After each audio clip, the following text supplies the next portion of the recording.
that's the two tracks that'll carry us through the summer, and rightfully so. The racing will be spectacular, both those tracks. So, yeah, you just got to hope the East Coast weather holds off. It's always hit or miss. We know that. I mean, this isn't a new thing we deal with as handicappers or, people that talk about the races. But there's always a chance of it, right? And so, like I said, maybe it got out of the way. Maybe Belmont Day was a big enough mess that we paid our dues, and maybe we'll have a clean summer up in Saratoga.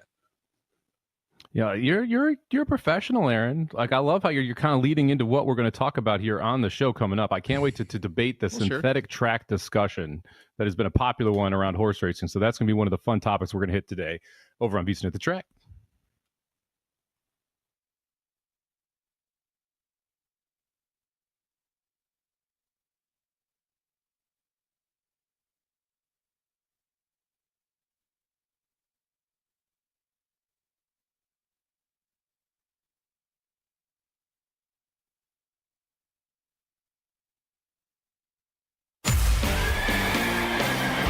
This is VSiN at the Track. Now here's your hosts, Mike Somich and Aaron Halterman.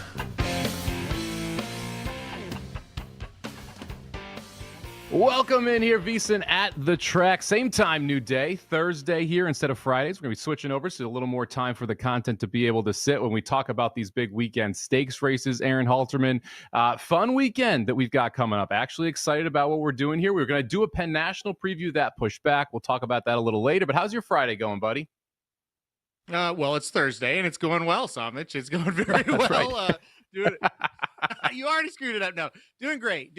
I definitely excited for the show.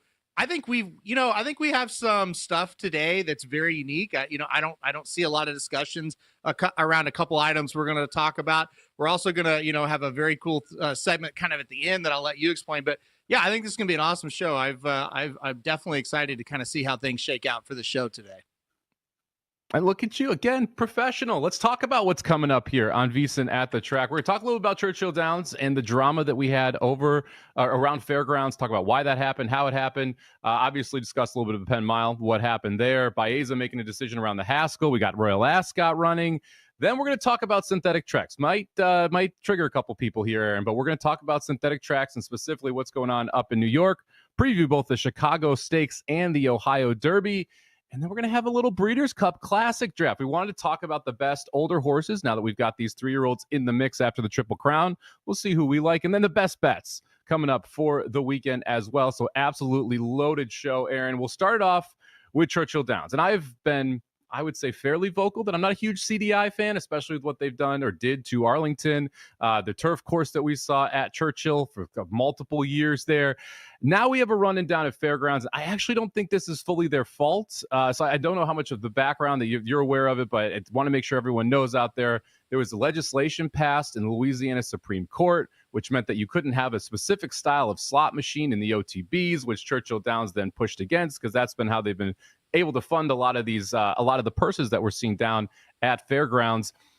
I'm happy we have a resolution. And it's one of those situations where it's like, hey, look, CDI is publicly traded. They have to make money. And that puts them in a tough spot in certain cases here. So I'm not entirely against CDI here. I'm just happy we have some type of resolution. Yeah, I agree. Closing down Fairgrounds would be incredibly bad. I mean, it is like it may be the oldest and longest running track in the United States, actually. It's been around forever. And closing that up would look horrible, but, Churchill Downs, no stranger to that. Like you said, closing down Arlington, among others. So, look, I think at the end of the day, what people, I think, struggle to realize is a horse racing business is no longer just about horse racing. The casinos and the slot machines tied in with the horse racing is what really makes a company profitable over the long haul. And, Churchill Downs, like you said, they're publicly traded and they really they have to care about just the bottom line. That's it. How are we going to make the most money for the people that essentially own this company? And so it does kind of, the lines get blurred a little bit because at one time, in one instance, I should say, you say it's Churchill Downs. They are horse racing. Like when you think about horse racing, you do think Churchill Downs before almost anything else. And so they need to be all about horse racing and how can we make this the greatest product ever. But the other, and the flip side of it is a business. It's a huge business. It is publicly traded, like you said, so they've got to go to the other side of it. And unfortunately, anytime their profit margins are with, like, in range of getting hurt, they're going to make the decision best for them and not maybe sometimes best for the racetrack or horse racing. So that's kind of my take on it. I know that's probably not going to be a great, thing for people to hear, but that is kind of the reality, I guess I should say, of what's going on. Yeah, look, CDI is a $6 billion with a B dollar company, so they've got to make sure that they protect their stock. It's my biggest gripe against horse racing is that we are not treated like a professional sport. You don't have these individual owners with an overarching governing body. You have essentially 3 or 4 major corporations that run every racetrack across the U.S., and that makes it very difficult for them to agree because they're all competing for the dollar. So they're competing against each other, and that's making it difficult for them to be able to, make some common sense decisions. Penn Mile pushes back. It was supposed to be tomorrow night. We're going to see that run later in the year now. What do you think of this decision? The major 4 races on the turf. They were supposed to get rain yesterday and today. Do you think this was the right move to push it back yet again? This is a second reschedule.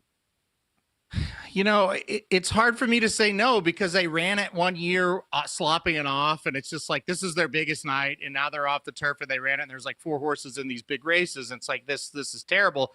The problem is it's like there is kind of a situation now where it's like, guys, you got to run it at some time. We're now, I think they're going to run next week, so we're now over a month away from when they originally were decided to run it. Here's the other bad thing about this, and this is what I hate about this. A lot of those horses that were scheduled to run on the turf Belmont day that either, the races got canceled or they took them off the turf, they were coming down to run. And I hope they stay another week and run because those fields that we were going to talk about, they actually had a lot of stars in it, like a Zulu Kingdom as an example. So, I think it was the right decision. You don't want to run it off the turf. It kind of defeats the purpose. But at the same time, they're almost to a point now. It's like, you gotta just do it eventually. Yeah, it's a bummer, man, because I do like Penn National specifically on this one night. It's a fun stakes pick 4. We're going to cover it for this show. Maybe we'll cover it next week. We'll have to see how everything plays out. But as you mentioned, these horses, they're just kind of being shifted around because of the rain that we've seen on the East Coast. So a lot of those horses that were going to run, now we'll see if we're going to get the same entries a week later. So we'll keep an eye on that and keep you posted next week as well here on VSiN at the Track. Baeza making a decision, sort of. It's the Haskell or he's going to stay at home. So really no big major news here. But Baeza's next decision going to be the Haskell or not. Where do you think he ends up? Look, I think he's going to stay at home because he's trained by John Sheriffs, and that's what he does. He just doesn't get real aggressive outside of his home track. So I kind of think he's going to stay at home. I wouldn't be surprised if they're just real patient and run him in a race like the Shared Belief towards the end of August. He's a horse that kind of needs to grow up a little bit, so I think that makes a little bit of sense for him. But look, I think he's going to be, in races against other horses out there in California, and I don't think he's going to leave because the Breeders' Cup Classic is in Del Mar this year. That's out in San Diego. So I kind of think they're going to take the approach, hey, we've got a horse that's developing. He still needs to grow mentally. I think he stays in California. But here's kind of the opposite thought of it, and why I do think if he was trained by a little bit more of an aggressive trainer, the Haskell would make a ton of sense. Because here's the deal. He's proven he's better than everybody else but journalism and sovereignty, right? Journalism and sovereignty are not going to be at the Haskell. If Baeza showed up the Haskell, he would be a strong favorite in that race. So I do think that's why John Sheriffs kept that window open, because it makes a lot of sense. And if this horse is doing well, the Haskell is a target where he could go win a Grade 1 race. If Baeza ends up in the Haskell, I will be betting him. I think he should be a pretty heavy favorite, because if Sheriff decides to send him, it means the horse is good to go. And as you mentioned, we're not going to have the big names, or at least the 2 very big names, on top of the odds board there in the Haskell. So we'll see how that develops. Royal Ascot going right now. We'll go through this one pretty quickly, but if you've never watched Royal Ascot, it's a lot of fun. Don't bet a lot of money on it. It's very hard to handicap. You've got 30 horse fields, but you're a little trifecta boxes, those kind of things are absolutely awesome. And it gives you a preview of what we're going to see from some of these European horses who come over for the Breeders' Cup. Yeah, I'm with you on that. That's what I was going to say about this. It's like, look, it is fun to watch. It is a grand scene, Royal Ascot and everything that goes with it. It's a beautiful racetrack. It's different style of racing. If they go a mile or less, they just run straight, which is definitely different from the United States. And they go longer, they do turn, but they run kind of the opposite, not kind of, they run the opposite way. So that's kind of cool as well.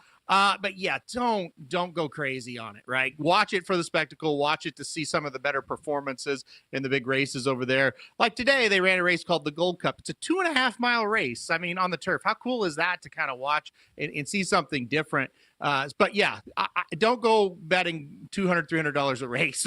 You know what I mean? Just try to play your horses, try to play light, but it's always fun. It's only 5 days. It's Tuesday through Saturday, and then it's over. So it is a special time for racing. Definitely check it out. Yeah, don't bet your bank before noon on Royal Ascot. No, it gets wild over there. It is the ultimate hit one and you're going to win type racetrack, though. If you're right once, usually it ends up pretty well for you. All right, let's talk about something I'm excited to chat with you here. As we've got Gulfstream running right now, they were one of the first tracks to kind of go to this. Let's add a synthetic track to the inside. And why is this relevant? Well, we know that Belmont currently under remodel, and they're trying to figure out, okay, how do we make sure that we have some turf racing in the winter, or turf-esque racing, keep the turf horses up there. They decide to move to a second track that's going to be synthetic. So there'll be dirt, synthetic, and turf. Now, if it rains and you rain off the turf, you can move that race to the synthetic, and turf horses generally are going to handle that synthetic track better, and you're not going to get as many scratches. It's what we've seen down at Gulfstream. Now, I love the Gulfstream synthetic because I think it is actually very easy to handicap. It's one of those tracks that has very specific biases depending on the distance that you're going. I know a lot of people do not like synthetic tracks, but I think this has to at least be brought up for discussion at this point, Aaron.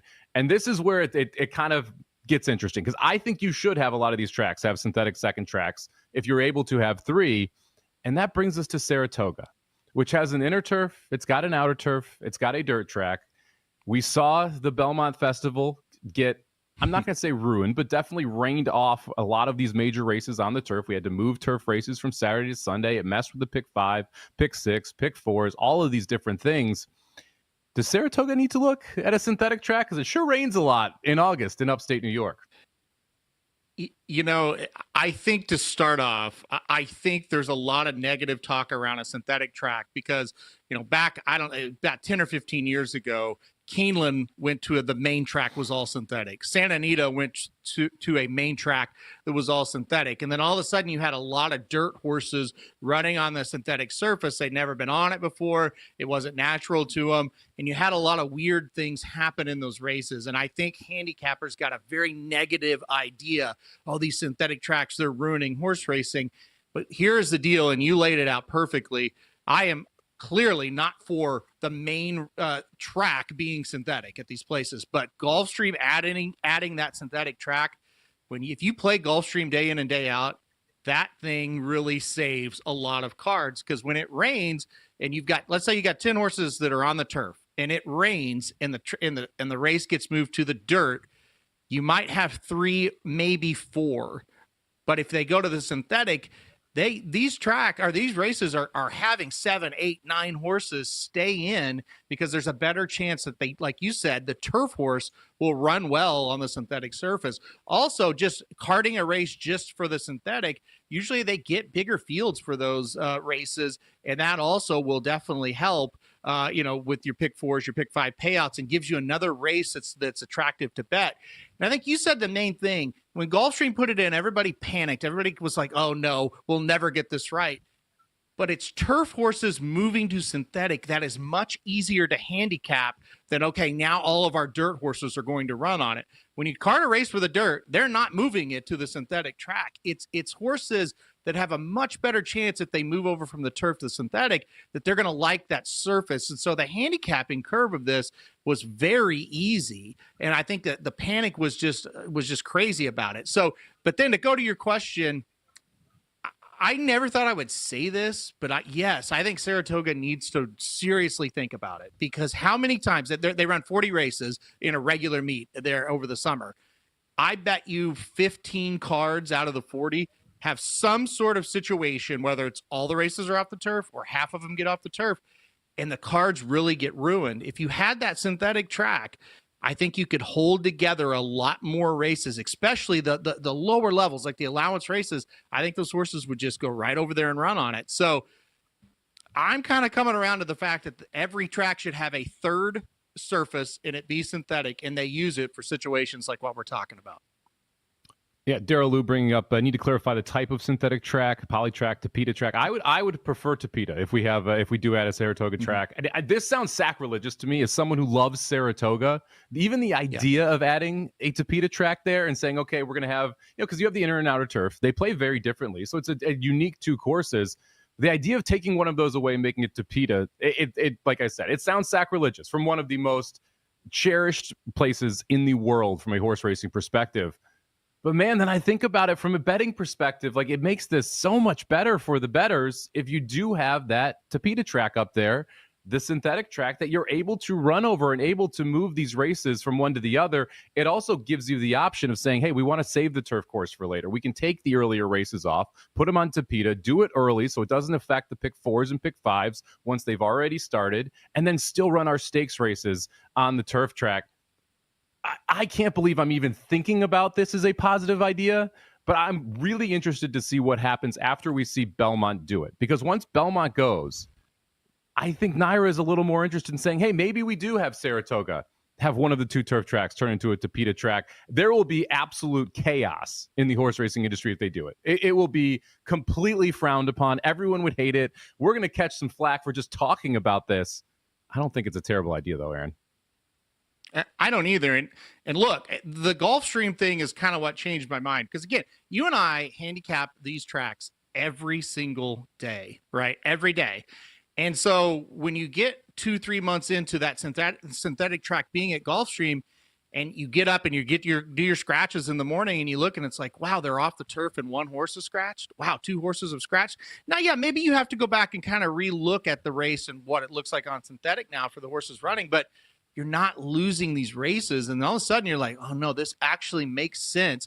Belmont is a perfect example because of the weather and the winter there. They can't run on the turf at all. So Belmont makes total sense to have it. I'm with you. Like, I can't imagine walking into Saratoga and seeing a Tapeta track out there. Still like the old me is like, I kind of makes me want to throw up, seriously, to think about it. Yep.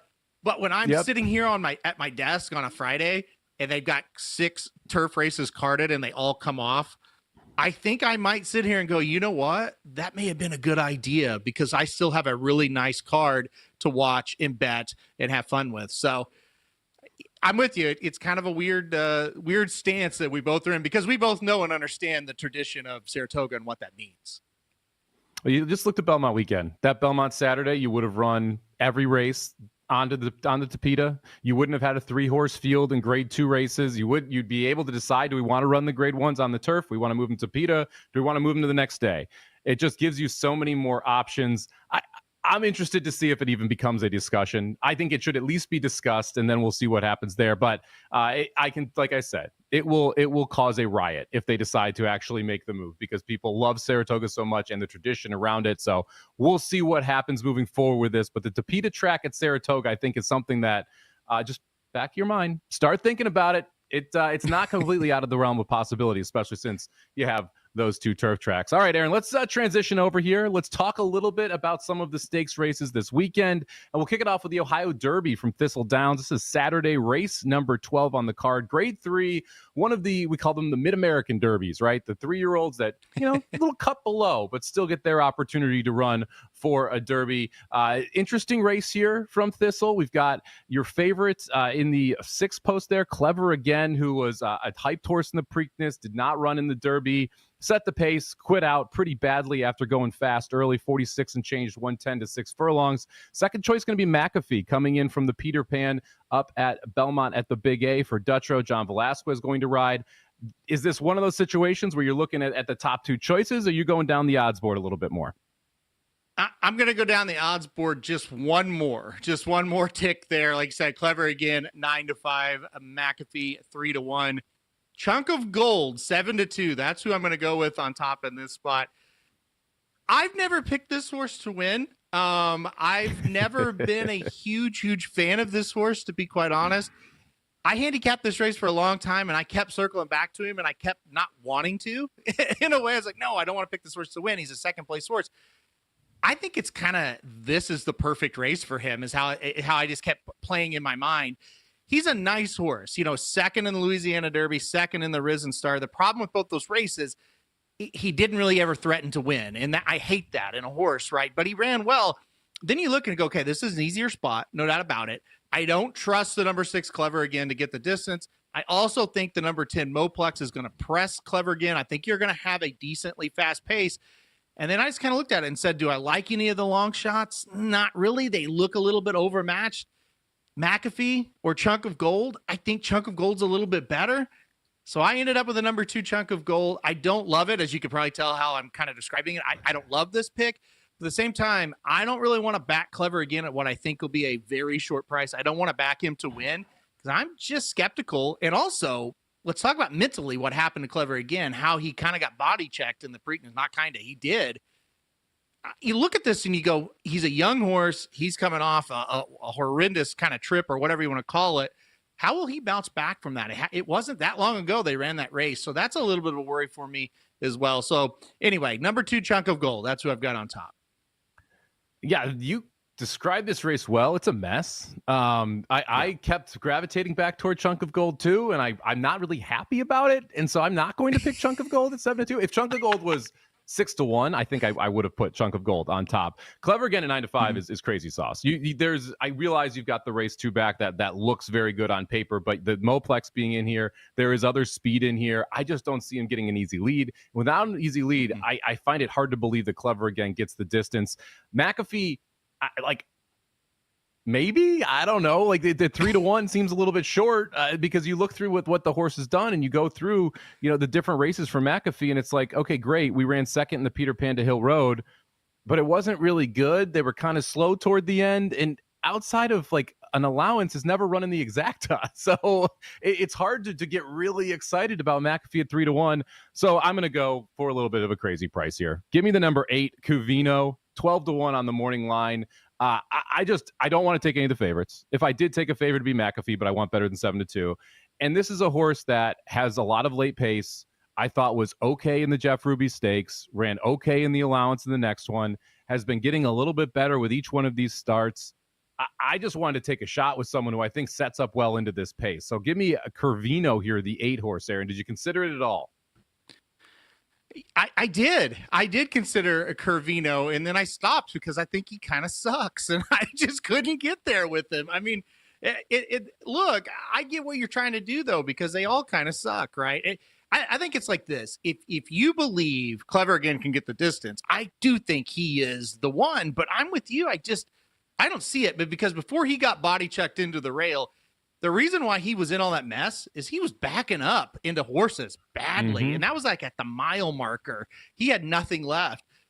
I don't see how the pace is going to be all that much different, or the setup's going to be all that much different in this race. Now, it's going to be different. There's worse horses chasing him, but I think a lot of them would have passed even the Preakness. Well, I mean, they all did, but again, he got body checked, so I don't blame him for finishing last. But still, yeah, to the point, I get what you're trying to do. The problem was, like, I looked at Curvino a while. I couldn't find a race that he's run in the past that can win. That's where the problem was. Yeah, that's fair. There isn't one that he would need to improve, and that's why you're getting 12-1. This is an interesting betting race. I am probably going to end up playing Curvino, Chunk of Gold, and Clever Again in a try, and just see if I can get McAfee out of there, because he is the favorite that I like the least of those 3. And I don't like Moplex sitting there at 6-1. I think that trip's going to be very difficult for him with Clever Again in there, and especially being on the outside. So Curvino, the number 8 for me, 12-1 on the morning line. Aaron going with number 2 Chunk of Gold, 7-2 on the morning line. I'll probably have a 2-6-8 try box here just to see if we can spice it up, and if Curvino doesn't get all the way to the top, still able to cash out on the race. If you want to bet the Ohio Derby or the Chicago Stakes, which we'll talk about here in a second, or any other race this weekend, head over to firstbet.com and take your betting to the next level. Sign up at firstbet.com today. That's the number 1, STBET.com. Use promo code VSiN200 to score a 20% rebate on all your wagers, win or lose, for the first 60 days up to $200. Don't miss out. Bet smarter today over at firstbet.com. I love me some rebates, Aaron. Unfortunately, California, not a rebate state, but I do love me some rebates. It's great when you're able to get those back. Makes it a lot easier to be betting the races. And FirstBet, one of the few sites that actually offers rebates to everybody who is in rebate states. So make sure to check that out. Now let's head over to the Chicago Stakes at Churchill Downs. And, we talked about the Ohio Derby and some of the horses in there and how we felt about them. Very different feeling about the Chicago Stakes. This is a banger, Aaron. We got some good horses here going 7 furlongs over that Churchill Downs dirt for fillies and mares. Vava, your favorite, at 3-1, one of my old favorites as well. I'm sorry, Emery's your favorite, 5-2. Vav, the second choice here at 3-1, tells you what I think of Emery in this spot. My main squeeze there at 5-1 as well. Really interesting race here. I kind of like a price, so I like that. Where are you going on top? Yeah, I think we're both going to go with a little bit of a price. I don't know that you like the one I like, but yeah, I'm with you. Let's talk about the favorites for a second. Emery, I'm with you. Listen, haven't been able to get the job done, right? In races that maybe even less than this caliber at times. The number 5 Vava won this race last year, but that's the last race she's won. She hasn't won since. So, and Vava at her best will win. I am 100% confident if Vava shows up at her best race, she will win this race. But is she a little bit over the hill? I don't know. She just hasn't looked that good the last couple of times. So I went away from her. I was between two horses, the number 9, My Main Squeeze, and the number 10, Claret Beret. I went with the number 10, Claret Beret on top in this one. 6-1 here on the morning line. I did not like this horse all that well until Saffie Joseph Jr. got a hold of this horse. And the last race kind of did what horses do the first time they run for Saffie Joseph. They kind of just improve quite a bit. Now, the last race was at Gulfstream Park. It was just a small race, a small little stakes race, not anything like this. But, she won by 19 lengths right now, and she got a speed figure that is very competitive with this group. I also like, yes, she's drawn outside, but it's only one turn, and it's 7 furlongs, so I'm not worried about the outside draw. I actually think the outside draw is going to be good for her. I think she can stalk the pace. Now, can she kick on facing tougher company? I do think that is a legit question. But I think the 10 with Saffie Joseph's second start, I think looks very tough. And also, here's the big thing.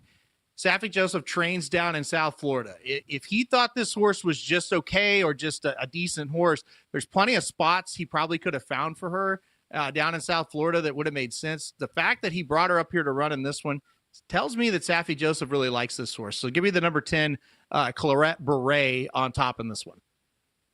Yeah, the move to Kentucky is definitely something for Saffie here, because this horse does have a lot of different conditions that she could still run in. There's a lot of spots that she could be running at Gulfstream as a heavy favorite and decent purses, yet she chose this grade 2 race, the Chicago Stakes here. And you mentioned, like, Emery, this might be a step up in class, but running in grade 1s, this is a very tough grade 2, the way it drew. Vava, she loves Churchill 4 for 5 over the track. She loves the distance of 7 furlongs. She's 5 for 9 at the distance. She's can be ultra tough, and it's interesting. She's 5, but with these fillies and mares, sometimes 5 is when you start to see that regression. Now, before I say that, look, Cherie DeVoe, very good trainer, gets Irad Ortiz to ride, who's ridden this horse the last 6 times out. That was the first race off a layoff in the Grade 1 Derby City Distaff. I'm willing to give her one more before I just say, okay, this is who she is now, because you often see horses improve quite a bit second off the layoff. I looked at Claret Beret for a long time as well. I just couldn't get to it at 6-1 for this jump up in class. Although, again, second time Saffie, you can make the argument as to why you're going to see another progression, and that's probably what it takes to be able to win this race. I don't like Emery at 5-2. I'm going to go with the 4 horse, Bright Work here, 10-1. I'm a sucker for this horse, so I will just get out in front of that. I have played this horse a couple times. I hit a big pick 5 with this horse, beating Ways and Means up at Saratoga as a single. This is one of those spots where I kind of like the fact that we're jumping back into graded company for John Ortiz. You get Brian Hernandez Jr. riding. The first time out, off a long break, first time against Older, I thought there were a lot of excuses, especially in a race which had a very, very fast pace, which she chased.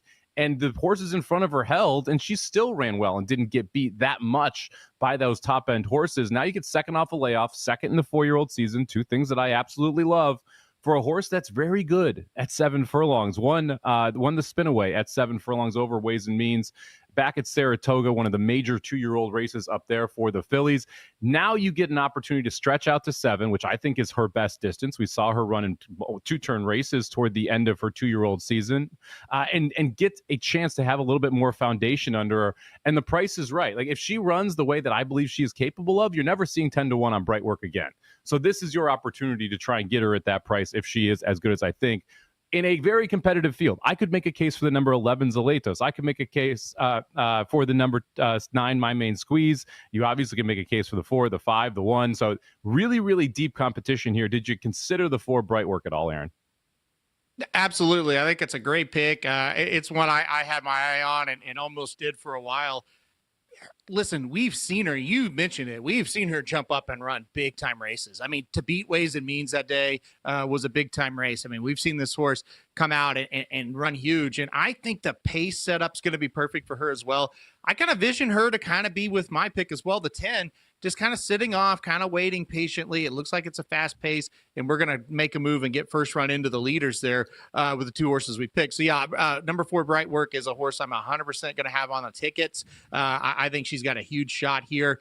And look, I like the price, and I kind of think you're going to get somewhere in the range of that price because of how deep the field is. And the other big thing, and you mentioned it for Brightwork, coming that second race off the layoff is going to help. You know, in the Winning Colors was what she ran last time. I went back and watched that race. That was definitely just, let's get a race under her belt. You know, she's going to run much better in the spot. Now, is much better good enough to win? That is the only question mark because the field is tough.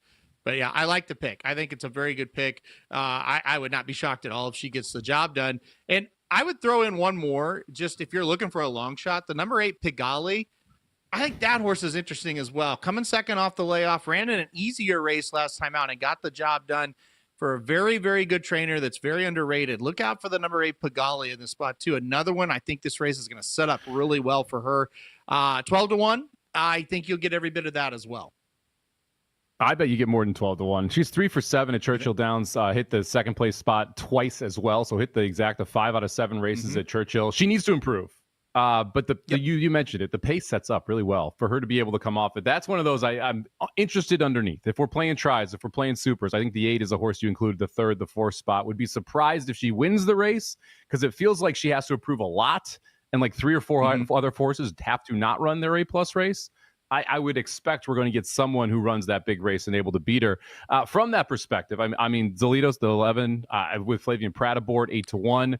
Is that a horse you're interested in the exotics? Because who do you leave off here? Because Emery, well, I don't think Emery wins. It's hard for me to say Emery doesn't hit the board because the horse likes to run well and is a horse that sticks around even when there is a quicker pace. So Emery's one of those where, like, I don't think she wins, but I think 2nd or 3rd is definitely in the cards if she runs a race. So what do you do with horses like Zalitos and like Emery, who you don't like on top, but both clearly have the ability to win this race? Yeah, Emery is a real problem because you're right. She is a horse that's kind of hung around and got second a couple times in races. Last time out got 5th, but again, I don't know. I think the rail draw is not great for her. I would say that first of all. So I kind of am for just kind of leaving her off and hoping that, you know, we can beat a favorite out of the try here because I think you can. I have more. I'm kind of with you. Like, I have more faith in Vava. Vava would be a horse I would use. Because I know if she can get back to maybe not even her best, but somewhat close to her best, she can definitely win, right? I don't really see a recent race for Emery that can win. And so therefore I think, hey, let's try to get 3 or 4 horses to beat her and get her out of the try. So I would play Vava as a short price, My Main Squeeze, Brightwork, Claret Beret. Those are the 4, like, top 4 that I've got interest in. Zelos, the 11, I really like this horse, but I don't know if this class level is for her. You've kind of seen her win some lower races and do it pretty nicely. I'm just worried this may be a little too tough a competition for her. Yeah, I kind of agree.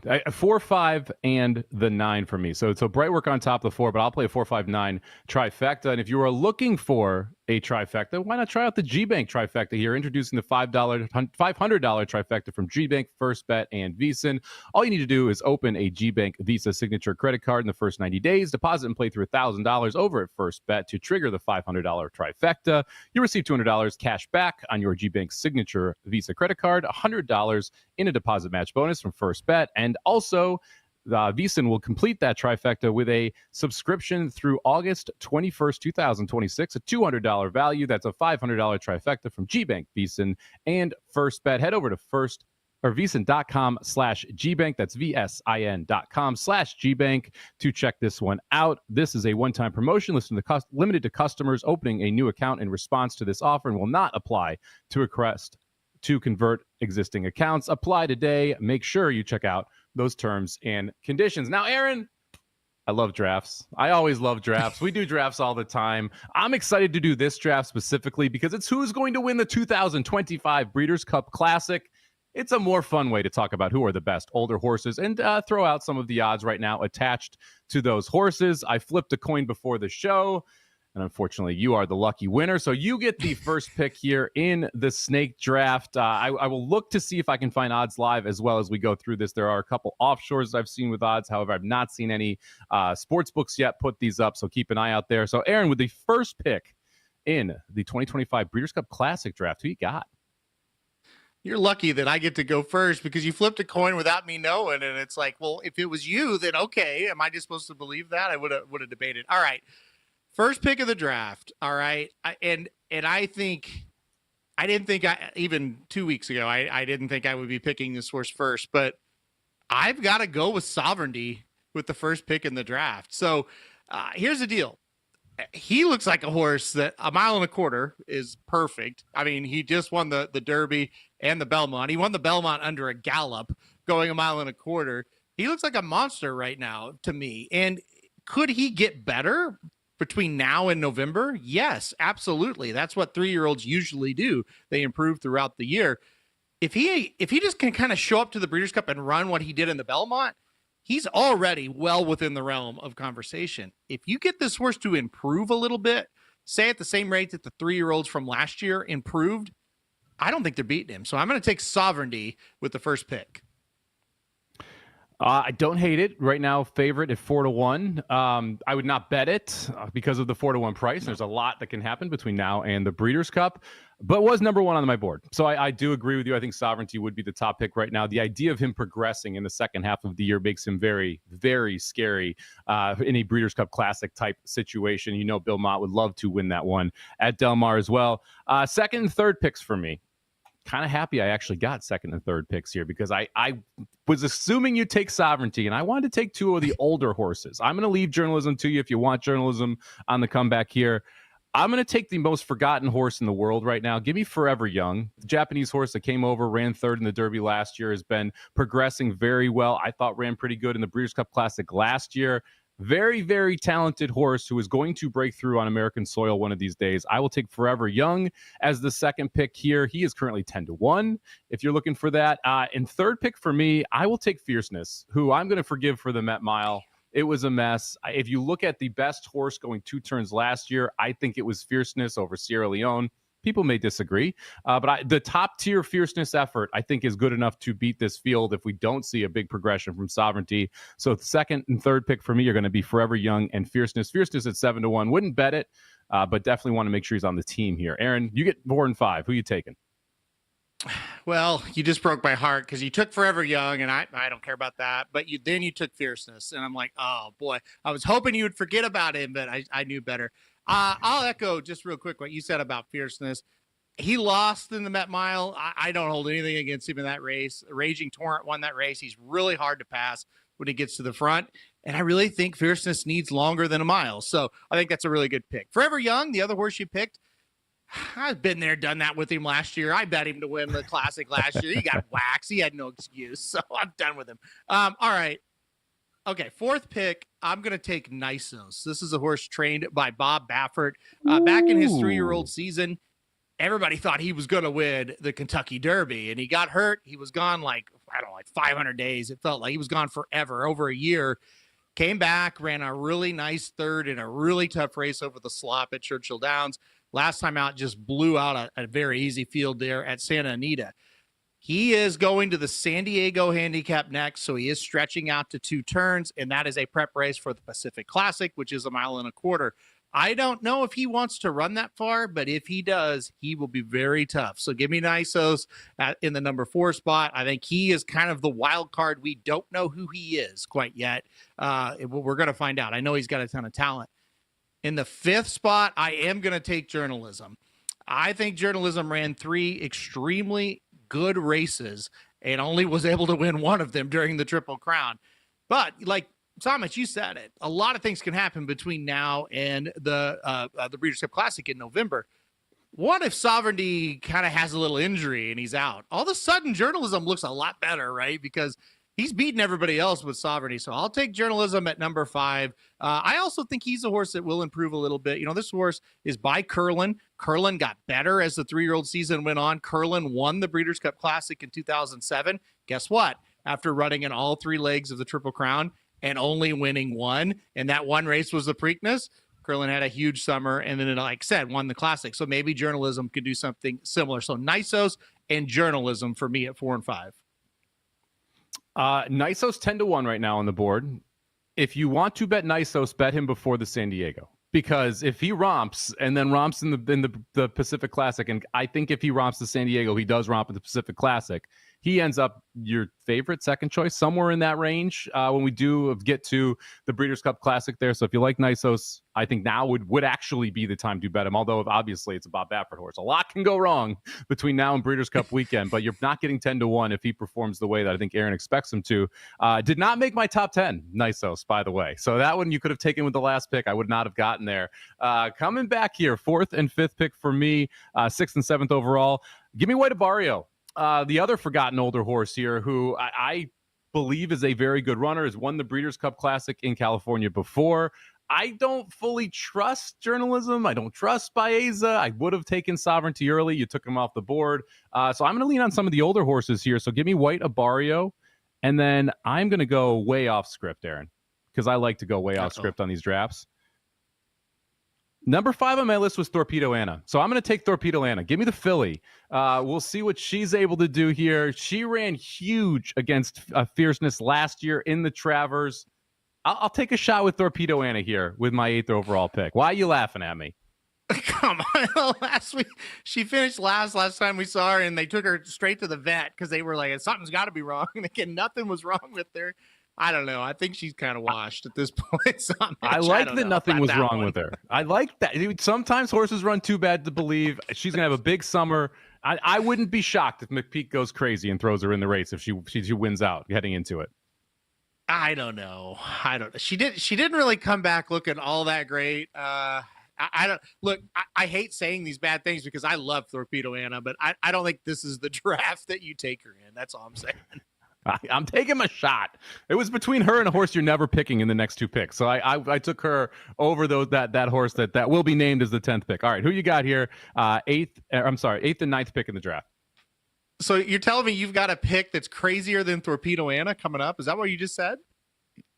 I am very confident you will not be taking this horse the next 2 spots.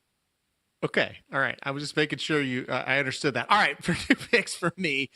Listen, I'm talking Torpedo Anna and whoever you're picking at 10 right into the winner's circle. So make sure to clip this. But all right, 2 picks Box for them me. up, baby. Yeah, I know, right? Everybody's like, okay, I'm going to write these down. For me, I'm going to go Mind Frame with my next pick.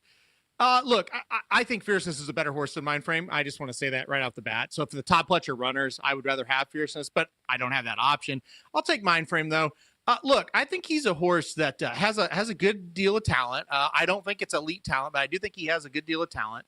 He's one that I think will get better here. He's a 4-year-old getting ready to run in bigger races. I do think he will get a little bit better. So yeah, listen, I think I'm okay with taking Mind Frame. He needs to mature mentally. I think that's his biggest problem. Every time when he rounds the corner and turns for home, you do kind of look at it and say, you know what? He looks like a monster. And then he just kind of drifts to the right, drifts to the left. It's kind of like when we were talking about Sandman. He's like he's dodging invisible traffic out there, basically. That's kind of what Mind Frame does a little bit as well. But I'll take him. Hopefully he kind of matures. Boy, the last pick, we're getting down to the bottom of the barrel here. I'm looking at my list. There's a lot of horses still left. Do I want to go crazy with one? I've got inside info on one, but I don't think he's going to win the Classic. Okay, I will go. Last pick. I'll just take Baeza. I'll take Baeza because he's a late foal, right? People thought he would improve in the Belmont, and it may have been a little too soon. I do think John Sheriffs is really good about being conservative and waiting till the biggest race to get that horse to pop, which I think that kind of happened in the Kentucky Derby. I think we saw his pop, and it was pretty good. Again, he needs help. He's got to get a little bit better to catch those horses in front of him. I'll take Baeza with the last pick because I do believe there's more to him. I do believe he will improve. So I'll go Baeza. So you took three 3-year-olds.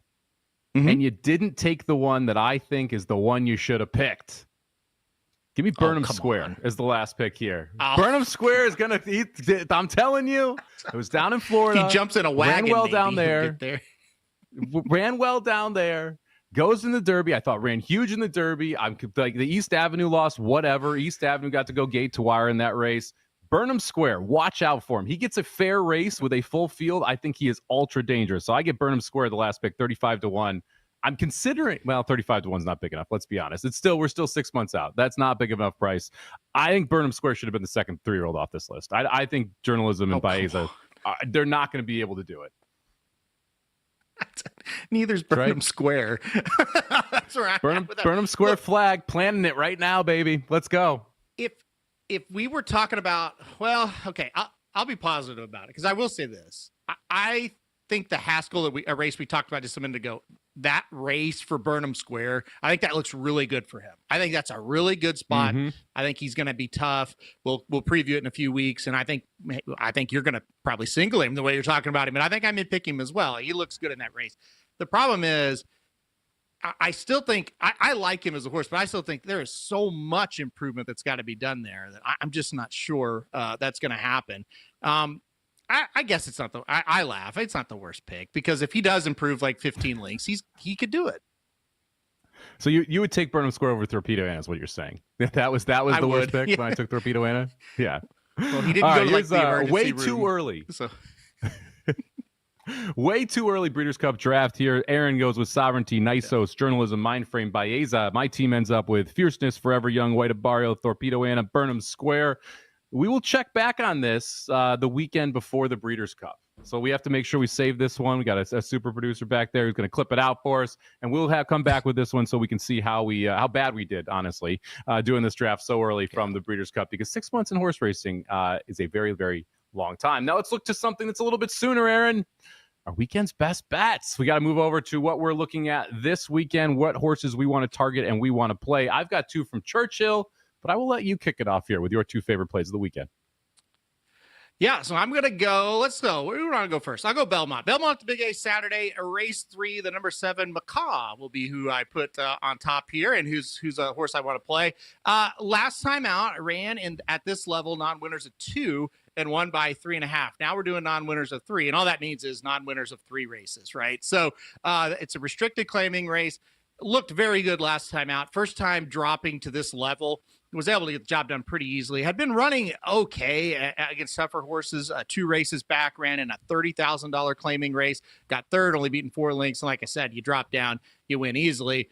I think this horse drops down again and wins easily again. You've got Linda Rice, one of the best claiming trainers up at NYRA. So number 7, Macaw in the 3rd race at Belmont at Big A. That will be the first one. Let's see. You want me to do both of them here, Somich? Second one, Gulfstream Park. Let's go to Gulfstream Park here. A track we talked about earlier with a synthetic track. This is not a race over the synthetic surface, but Gulfstream Park, race number 4, the number 7 Militia is who I'll put on top. One of my other best plays here. And takes the biggest class drop in all of racing. The horse had been running against Maiden Special Weight Company, will now drop down to Maiden Claiming Company. Like I said, the biggest drop in all of racing. $35,000 Maiden Claimer here. This is a horse that's going to be a little bit more forwardly placed in this spot when facing weaker runners, and that's usually why a horse will improve when they drop down in class. Sometimes horses naturally just aren't that fast, and they run against better horses, and it's very tough for them to compete. But then they run against weaker horses, and they're more forwardly placed, and they just are a lot more comfortable, and they run a lot better. very good trainer as well. Colares has this horse, very good in these kind of situations. So Gulfstream Park, race 4, give me the number 7, Militia. Did not pick either on top, so we'll see what happens there. You're going a little off the board from the horses that I took, so we'll see what happens there. I'm going to head to Churchill Downs. Churchill Downs Saturday card specifically, like 2 horses, both on the turf. We'll start out with the opener, and this is a late start, 6 o'clock Eastern on Saturday at Churchill. Give me the number 1, Proctor Street here. This is a horse that is 8-1 on the morning line. Ran very well at Horseshoe Indy, broke the maiden, came back at Saratoga, won there, jumped up into Stakes Company, and went a little crazy from a pace perspective. Wasn't really expecting Proctor Street to be that close to the pace. I expect we're going to be a little bit further off it in a race that does have quite a bit of pace here, the first at Churchill. And oh, by the way, the price is right. We're getting 8-1 here. Brendan Walsh trains this horse. He's got 2 in the race. This is the one that I like a little bit more than the 7 horse who's 7-2 on the morning line for Walsh. Gets Pratt aboard there. The numbers all fit as a 3-year-old with all these older horses. If you have any improvement from the one Proctor Street, I think that Proctor Street should be the favorite or right in the contention for the top spot in the race. 8-1 there on the 1-horse Proctor Street, first race at Churchill Downs on Saturday. Let's fast forward a couple races, head to race number 4. Going to go 5.5 furlongs on the turf course. Not as big of a price here, but the number 2 Bling sitting on the board at 2-1, I think is a monster in this spot. The only other horse I even considered was the 4 Accomplished Girl, who's going to try and make the lead and go gate to wire. But Bling has some tactical speed and is able to absolutely kick home on the close. The one knock on Bling, she is 0 for 5 over this Churchill Downs track. So that would be the one big concern with her. But if you go back and you look at the prices in those races, she was never really a short price here, so I do like Bling quite a bit here. Going 5.5 furlongs on the Churchill Downs turf, race number 4 there. Also, she did win last time she was on the Churchill Downs course. She got disqualified, so at least we know she can do it. She just needs to make sure she doesn't bump anybody as she gets the job done there. So 2 for me, the 1-horse at Churchill Downs Saturday, race number 1, Proctor Street, and the 2-horse Bling in the 4th race at Churchill Down. I saw you were nodding on the Bling one. Did you like Bling? Yeah, I like Bling, and you hadn't mentioned it, so I was going to mention it. Once you kicked it to me, that she is 0 for 5, but she did win. Like, she did cross the wire first last time out. So yeah, I think Bling wheels back in a really logical spot, same kind of spot she was in last time out, where she did, like I said, cross the wire first. So yeah, really like that one. I like the pick of your horse in the first race too. Proctor Street, was that number 1 horse? That's how I had it wrote down. Yeah, Proctor Street. That's a horse I don't think will be 8-1, but I do think will be like 4 or 5-1, and I think that's good value. I have that horse on the tickets as well. So I didn't put the horse on top. I have Waves of Mischief, the 7 on top, but I had Proctor Street right there in second. So yeah, I think they're both good picks here, especially in the 4th race. I really like Bling.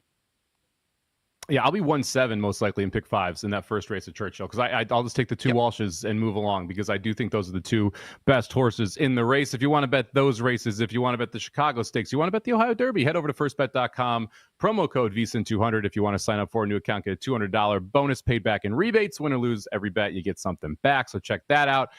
Aaron, fun little VSiN at the track here. Got to talk about our Breeders' Cup Classic picks, who we like in the older groups, hit some of the news early, and then we'll see what happens with the synthetic debate. Interested to see how people feel about Saratoga possibly adding a synthetic track. Any parting thoughts here before we take off for the weekend?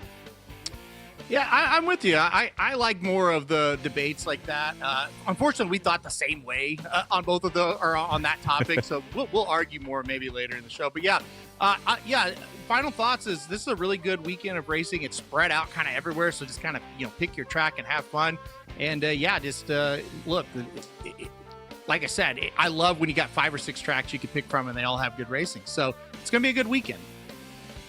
Yeah, it is. It's going to be a fun one. We got Ascot going. You've got Belmont at the Big A. You've got Churchill Downs with a good card. Gulfstream Park with a good card as well, as we lead up to both Saratoga and Del Mar.